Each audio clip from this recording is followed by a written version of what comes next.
સ્વાગતમ. Hello guys, કેમ છો તમે બધા?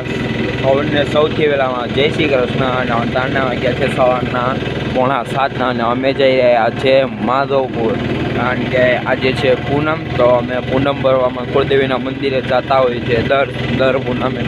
તો આજે અમે જઈ રહ્યા છીએ માધવપુર, તો તમને પણ દેખાડશું. ચાલો અમારી સાથે.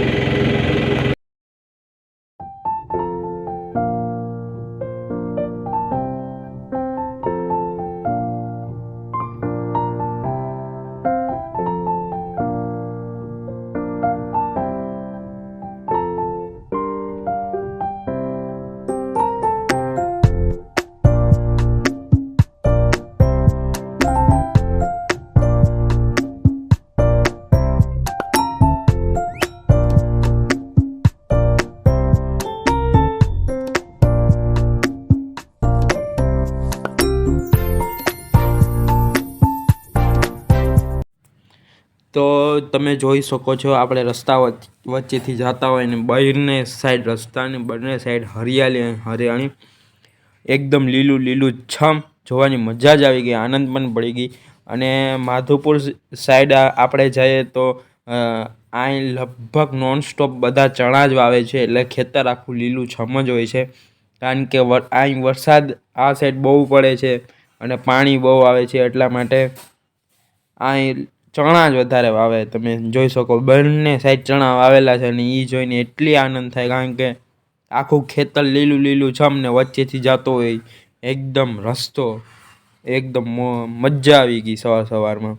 અને સુરત દાદા પણ ઉગી નીકળ્યા છે. જો કેવું મસ્ત લાગે આમ ખેતર વચ્ચેથી, જાણે એમ લાગે આપણે કંઈક આમ કુદરતી દર્શન ચિત્ર દોરેલું હોય ને એની અંદર કરી ગયા હોય એવું લાગે. અને આ છે માધવપુરનો ફેમસ દરિયો. અને સવારમાં લોકો અહીં આવી ગયા છે. જો અમુક છોકરાઓ તો એક્સરસાઇઝ કરતા હતા, પણ અમુક તો સવાર એટલી ઠંડીમાં પણ દરિયા કિનારે આવી ગયા ફોટા પાડવા. ને અમે જઈ રહ્યા છીએ અમારા કુળદેવીના મંદિરે.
અમે પહોંચી ગયા છે મંદિરે. તમે જઈ શકો છો પાછળ આખું.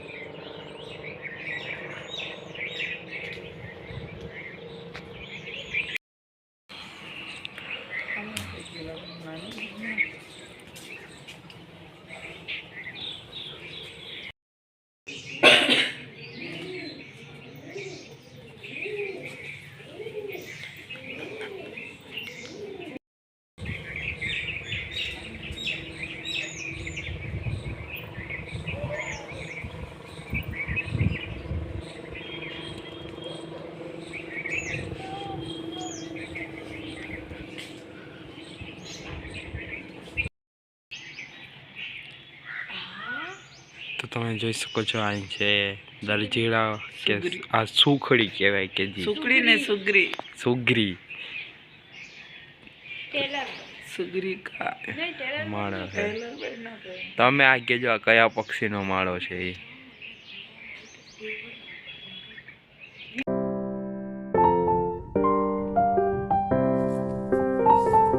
ને અટાણે અમે આવી ગયા છે માધુપુરની બજારમાં અને સવારમાં એકદમ તાજું અને એકદમ મસ્ત શાકભાજી મળે છે.